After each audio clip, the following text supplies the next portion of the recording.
अस्सलाम वालेकुम students, welcome back.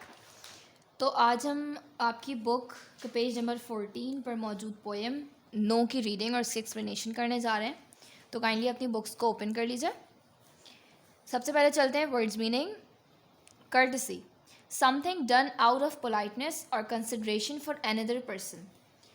आप उर्दू में इसको कह सकते हैं कि किसी से मुहज़्ज़ब या शाइस्ता तरीके से बात करना।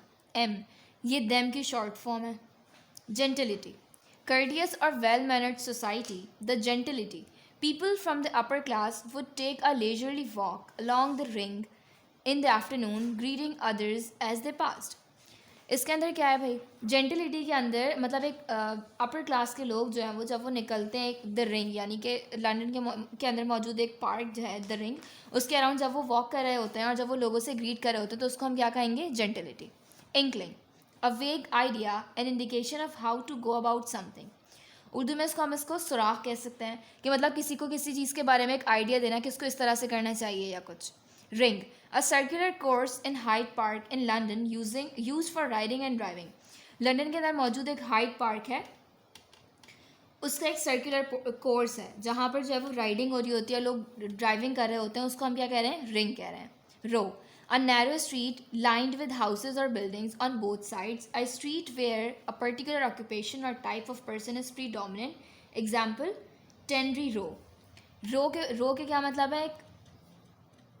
एक पतली सी मतलब एक पतली सी गली होना या कुछ इस तरह का होना जहाँ पर जो है वो हाउसेस भी हैं, बिल्डिंग्स भी हैं, लेकिन वो कुछ पतली सी जाहिर सी बात है स्ट्रीट है तो उसके ऊपर कुछ छोटे छोटे बने हुए हैं। वो किसी स्पेसिफिक मतलब उस रो को हम किसी स्पेसिफिक ऑक्यूपेशन या जो वहाँ पे काम हो रहा है उसके उससे नेम करता है। जैसे उन्होंने टेनरी रो बताई हुई है एक। द अदर साइड द वे, अच्छा जी, तो ये जो है कॉन्ट्रैक्शन है the other side of the road का। ठीक है, बहुत सिंपल से हो गया। अब हम आ जाते हैं अपनी पोम के ऊपर। No sun no moon, no morn no noon, no dawn no dusk, no proper time of day.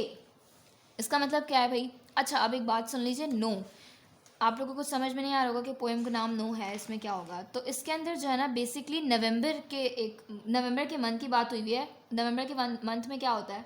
Western side के ऊपर जो है वो लेट ऑटम्स होते हैं, मतलब ओवरऑल स्नोई पूरा एरिया होता है और हर कोई अपने घरों में बैठा हुआ होता है, ना सूरज होता है ना चांद होता है, और लोग घर से बाहर कम कम निकल रहे होते हैं। जैसे कि आप एक पिक्चर के अंदर भी देख सकते हैं कि मतलब ट्रीज़ पर लीव्स भी नहीं है, लोग बिल्कुल घरों में हैं, लोगों की रूफ टॉप्स तक स्नो से कवर्ड हैं, रोड्स पूरे खाली पड़े हुए हैं क्योंकि जाहिर सी बात है स्नो की वजह से कोई बाहर ही नहीं आ सकता। ठीक है, तो अब क्या बात की हुई उन्होंने? वही बात है, नो सन नो मून, ना ही सूरज है ना ही चांद है, क्योंकि चांद ऑब्वियसली बात है बादलों की वजह से पूरा घिरा हुआ है। सुबह में सूरज नहीं है क्योंकि सर्दी इतनी है, अगर सूरज होता तो फिर टेम्परेचर भी थोड़ा नॉर्मल हो जाता। नो मॉर्न नो नून, मॉर्न यहाँ पे मॉर्निंग की शॉर्ट फॉर्म उन्होंने लिखी हुई है, ना ही सुबह का पता चलता है ना ही शाम का पता चलता है। No dawn no dust, no proper time of day, वही बात हो गई, ना सूरज का आना ना सूरज का जाना कुछ पता चल रहा है कि, और proper time of the day मतलब एक लोगों की रूटीन तक सेट नहीं है, मतलब एक सेम ही जो है वो डे चल रहा है लोगों का, ना सूरज दिख रहा है ना चांद दिख रहा है जिससे उनको पता चले जी चलो अब दिन शुरू हो गया है, रात शुरू हो गई।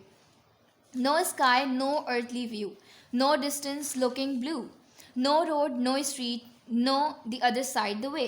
अब इन्होंने क्या बात की हुई है? ना ही हमें आसमान क्लियर होता है, अर्थली व्यू यानी कि जो हमारी एक नेचर मौजूद है, हमारे पास प्लांट्स हैं, ट्रीज़ है, डिफरेंट माउंटेन्स है, वो सब जो है वो सब चीज़ें जो है वो स्नो से कवर्ड हैं, तो हम कुछ देख ही नहीं सकते, कोई हमें व्यू ही नहीं मिलता। नो डिस्टेंस लुकिंग ब्लू, यानी कि अगर हम फार अवे देखते हैं अभी नॉर्मल डेज के अंदर तो हमें स्काई ब्लू दिख रही होती है। आजकल क्या, अब इस नवंबर के सीज़न के अंदर क्या है? स्नो ही स्नो है हर तरफ। No road no street, no the other side the way. इसके अंदर क्या बात की भाई इन्होंने कि हमें ना किसी रोड का ना किसी सड़क का पता चल रहा है, सब कुछ एक बराबर हुआ हुआ है, हर तरफ स्नो है। No end to any row, no indications where the crescents go, no top to any steeple, no recognitions of familiar people. अब इन्होंने क्या बात की हुई है कि रो जो हमारी पतली पतली सड़कें हैं उनका हमें एंड पता नहीं चल रहा क्योंकि जाहिर सी बात है हर चीज़ स्नो की वजह से बिल्कुल एक जैसी हुई हुई है। No indications where the crescents गो, मतलब कि हमारे पास जो स्ट्रीट्स हैं और सब कुछ है उसके हमें इंडिकेशन से पता चल रही कि अब वो ख़त्म हो गई है या वो अब स्ट्रीट एंड हो गई है, तो हमें देख के जाना चाहिए। सब कुछ स्नो ने सब चीज़ों को कवर किया हुआ है। No top to any steeple, steeple क्या चीज़ बात की हुई है इन्होंने? चर्च का जो टावर होता है उसकी एक शेप होती है, ठीक है। अब जब स्नो आई तो उसने उस पूरे स्टार को कवर कर लिया, तो उसकी कोई स्टीपल यानी कि हमें चर्च की वो टॉप तक का पता नहीं चल रहा, उसकी कोई शेप हमें पता नहीं चली। No recognition of familiar people, लोग जो हैं वो अगर बाहर जा रहे हैं तो फुली कवर्ड है, मफलर्स पहने हुए हैं, स्वेटर्स जैकेट सब कुछ पहने हुए हैं, तो कोई एक दूसरे को पहचान तक नहीं पा रहा है।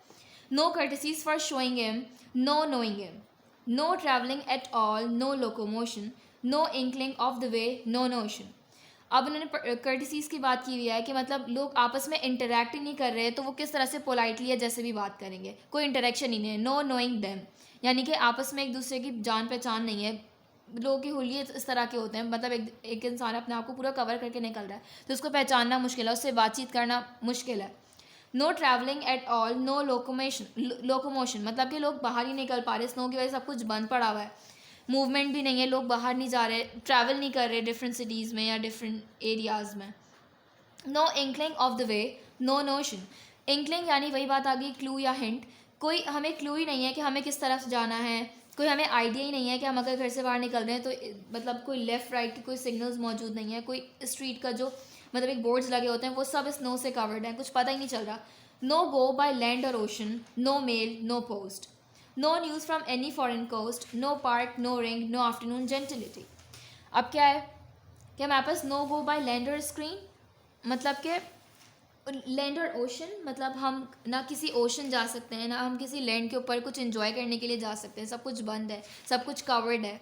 No mail, no post. अब इसके अंदर उन्होंने क्या बात की हुई है कि हमें ना किसी से इंटरेक्शन हो पा रहा है, ना किसी की पोस्ट आ रही है, ना कोई हमें मेल सेंड कर रहा है। अच्छा, उस टाइम मेल कोई इंटरनेट, जिस टाइम की बात हुई हुई है तो ये कोई इंटरनेट का ज़माना नहीं था, तो लोग जो है वो थ्रू कोरियर्स अपनी जो है बात पहुँचा रहे होते थे पोस्ट के ज़रिए। मेल भी हमारे पास थ्रू कोरियर्स आ रही होती थी, तो जाहिर सी बात है, तो हमारे पास पूरा एरिया बंद है, स्नो का इतना ज़्यादा, मतलब स्नो बहुत ज़्यादा है, तो फिर कोई मेल भी नहीं आ सकती, कोई पोस्ट भी नहीं आ सकती। No news from any foreign coast, मतलब हमारे पास हमारे उस एरिया से या हमारी कंट्री से बाहर जितनी भी हमारे पास वर्ल्ड है उसका हमारी कोई खैर ख़बर इतनी कोई ज़्यादा नहीं आ पा रही, क्योंकि ब्लॉकेज है, रास्तों में ट्रैवल नहीं कर पा रहे लोग। No park, no ring, no afternoon gentility, parks के अंदर हम नहीं जाते, जाहिर सी बात है, ठंड की वजह से लोग घर के अंदर बैठे हुए हैं। नो रिंग, वही जो उन्होंने बात की थी कि एक लंदन का जो पार्क है एक हाइड पार्क, उसके अंदर लोग जो है वो वहाँ पे ड्राइव कर रहे होते हैं, राइडिंग कर रहे होते हैं, उस जगह भी नहीं, कोई नहीं जा रहा है। नो आफ्टरनून जेंटिलिटी मतलब कोई अपर क्लास के लोग भी घरों के अंदर बैठे हुए हैं, कोई बाहर नहीं निकल रहा। नो कंपनी, नो नोबिलिटी, वही बात हो गई, नो कंपनी, नो नोबिलिटी, मतलब लोगों के दरमियान इंटरेक्शन बिल्कुल ख़त्म हुआ हुआ है, वो सिर्फ घरों के होके रह चुके हैं। No want, no cheerfulness, no healthful ease, हमारे पास कोई हैप्पीनेस नहीं है, कोई कुछ नहीं है, हम लोगों से मिल नहीं पा रहे, बातचीत नहीं है हमारी किसी से, बस बिल्कुल घर में है। No comfortable feel in any member, no shade, no shine, no butterflies, no bees, no fruits, no flowers, no leaves, no birds, November. अब उन्होंने क्या कहा कि हमारे पास कोई किसी चीज़ का सुकून नहीं है, हमारे पास बाहर निकलते तो हमें नेचर देखने को नहीं मिलती, हमें बटरफ्लाइज, बीज, ऐसा ऐसा सब कुछ भी नहीं देखने को मिला, क्योंकि बाहर इतनी ठंड है कि हमारे पास एनिमल्स, बटरफ्लाइज, बीज, ये सब कुछ भी इस चीज़ को बर्दाश्त नहीं कर सकते, तो वो भी एक जगह पर ठहरे हुए हैं। हमारे पास दरख्तों पर लीव्स ही नहीं है, ना फ्रूट्स लगेंगे, ना कुछ होगा, हमारे पास कुछ ऐसी हेल्दी इन्वायरमेंट मौजूद ही नहीं है। तो उन्होंने इसके ऊपर पूरी एक सैडनेस शो करी है। थॉमस हुड हमारे जो थे वो राइटर पोइट थे। थॉमस हुड के बारे में ये है कि वो एक कॉमिक पोइट है, यानी कि वो बहुत फ़नी सी पोएम्स वगैरह सब कुछ लिख रहे होते हैं, लेकिन ये एक वाहिद पोएम है उन्होंने बहुत सीरियस लिखी है, ठीक है। तो हमारे पास थॉमस हुड हो गए, और ये पोएम मैंने आपको पढ़ के बता दिया कि इसकी क्या डिस्क्रिप्शन है और सब कुछ है जी। तो अब ये है कि आपने सबसे पहले अपनी कॉपी पर टाइटल पेज बनाना है पोएम नो का, उसके बाद में आपको वर्ड्स मिलेगा, वर्ड्स से मैं एंटोनियम्स बता रही हूँ, वो आपने अपनी कॉपी पर नोट डाउन करना है। वर्ड्स मीनिंग, मॉर्न सुबह, डॉन तुलू आफ्ताब, डस्क गुरूब आफ्ताब, रो तंगली अर्थली ज़मीनी नज़ारा, इंडिकेशन निशानी, क्रिसेंस हिलाल, रिकॉग्निशंस शनाख्त, फेमिलियर जान पहचान वाकिफ़कार, लोकोमोशन हरकत, कर्टिसीज शाइस्ता तरीके से महज़ब तरीके से, इंकलिंग सुराग, नोशन ख्याल, फॉरेन कोस्ट गैर मुल्की साहिल। अब चलते हैं वर्ड सिनोनिम एंटोनियम्स की तरफ। Gentility rich people lower class, nobility honour dishonour, cheerfulness happy unhappy, comfortable easy restful uncomfortable, healthful hygienic unhealthy.